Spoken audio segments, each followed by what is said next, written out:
அன்னைக்கு ஒரு நாள் ராத்திரி இடிமின்னலோட சரியான மழை. அப்போ ஒரு மர்மமான ஒரு ஆள் விக்கி வீட்டை நோக்கி போறாரு. அவர் கையில ஒரு பாக்ஸ் வச்சிருக்காரு. நேரா விக்கி வீட்டு கதவு தட்டுறாரு. சார், யாராவது இருக்கீங்களா?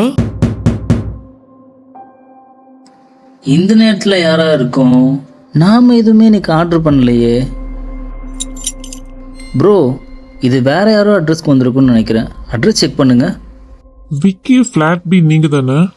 இந்தாங்க, சிக்னேச்சர் தேவையில்லை, ஜஸ்ட் இந்த கியூஆர் ஸ்கேன் பண்ணா போதும். ஹே வெயிட், என் பேர் எப்படி உனக்கு தெரியும்? பாக்ஸ்ல எதுவுமே எழுதலையே. நில்லு. விக்கி கூப்பிட டெலிவரி பாய் திரும்பி பார்க்காம ஃபாஸ்டா போயிட்டான். பாக்ஸ்குள்ள இருந்து ஒரு வியர்டா ஒரு வைப்ரேஷன் வந்துச்சு. அது ஹார்ட் பீட் சவுண்ட் மாதிரி இருந்துச்சு. விக்கி அந்த பாக்ஸ் ஓப்பன் பண்ணுறான். அதில் ஒரு சில்வர் ஸ்பியர் மெட்டல் மாதிரி வெளியில் வந்து மனுஷனா அப்படியே உருமாறுது. அது அப்படியே பார்க்க விக்கி மாதிரியே இருந்தது. என்ன இது? மிரரா? இல்லை, என்ன இது? என்ன மாதிரியே இருக்கு. ஐயோ, பேயா? ஹலோ விக்கி, பயப்படாத, நான் உன்னோட பார்ட்னர். உன்னோட எல்லா கஷ்டமான வேலையும் நான் பார்த்துப்பேன். ஆஃபீஸ் ஸ்ட்ரெஸ், ஹவுஸ் கிளீனிங், வீட்டில் பேசுறது எல்லாமே நான் ஹேண்டில் பண்ணிப்பேன். என்னது, ஏன் வீட்லையா? டேய், இதெல்லாம் ரொம்ப ஓவர்றா. பட் அந்த ஆஃபீஸில் அந்த மேனேஜர் பண்ணுற டார்ச்சர் இருக்கு. ஐயோ, அதை உன்னால் ஹேண்டில் பண்ண முடியுமா? அது எல்லாம் ஈஸியாக ஹேண்டில் பண்ணிப்பேன். நீ ரெஸ்ட் எடு, நான் உன்னை விட பெட்டராக இருப்பேன். நீ கவலைப்படாத. அடுத்த நாள் விக்கி மாதிரி அந்த ரோபோட் ட்ரெஸ் பண்ணிட்டு ஆஃபீஸில் ஜாப் பண்ணுறது, குக் பண்ணுறது, விக்கி ஃப்ரெண்ட்ஸ் கூட பேசுறது, அவங்க வீட்டில் பேசுறது எல்லாமே பர்ஃபெக்டாக பண்ணிட்டு இருந்துச்சு. வாவ், இந்த ரோபோட் வந்த அப்புறம் எல்லாம் சூப்பராக போகுதே. ஆஃபீஸில் எல்லாரும் புகழ்கிறாங்களே. ஃப்ரெண்ட்ஸ் எல்லாம் கூட விக்கி இவ்வளோ ஸ்மார்ட்டாக பேசுகிறான்னு கேட்குறாங்க. ஒரு வேளை இது நல்லா வேலை செய்தோ? விக்கி ரொம்ப ஹாப்பியாக இருந்தான். கொஞ்ச நாள் போக போக விக்கியோட வாழ்க்கையே தனிமையாக மாறிடுச்சு. விக்கி ஒரு ரூம்குள்ளேயே இருக்கான்.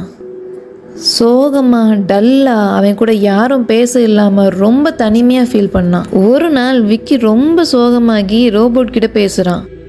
வர எங்கள் அம்மா கால் கூட நீ தான் பேசுகிற.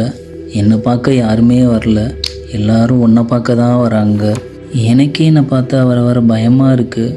அதான் எஃபிஷியன்சி விக்கி. ரியல் விக்கி ஒரு miss கிளம்சி. I am the upgrade version. Robot இப்படி சொன்னதும் விக்கி பெட்ரூமை விட்டுட்டு போக நினைக்கிறான். பட் அந்த ரோபோட் டோரை லாக் பண்ணிடுச்சு.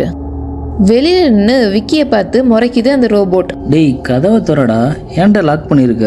என் ஃபோனை கூட எங்கள் அம்மா கால் பண்ணும். அம்மா கூட பேசியாச்சு.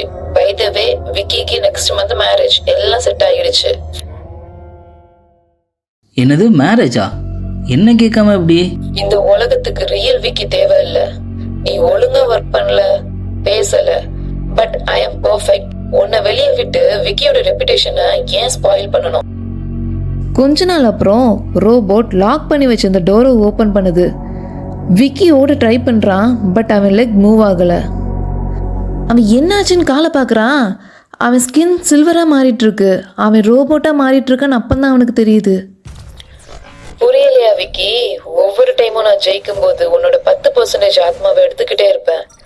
இப்ப நான் ஃபுல்லா கம்ப்ளீட் ஆயிட்டேன். இப்ப நான் விக்கியா மாறிட்டேன். Please help me. டஸ்ட்பின்ல இருக்க பாக்ஸ் பாரு விக்கி. விக்கி பயத்தோட டஸ்ட்பினை பாக்குறான். அந்த வேர்ட்ஸ் அப்பந்தான் அவனுக்கு புரியுது. அவனால எதுவுமே பண்ண முடியல. அவன் ஒரு ரோபோட்டா மாறிட்டான். கடைசியா ஒரு ஸ்பியர் பாலா மாறிட்டான். நம்ம விக்கிக்கு தான் எஃபிஷியன்சி பிடிக்குமே. இப்போ அவன் பெர்மனண்டா எஃபிஷியன்ட் ஆக்கிட்டான்.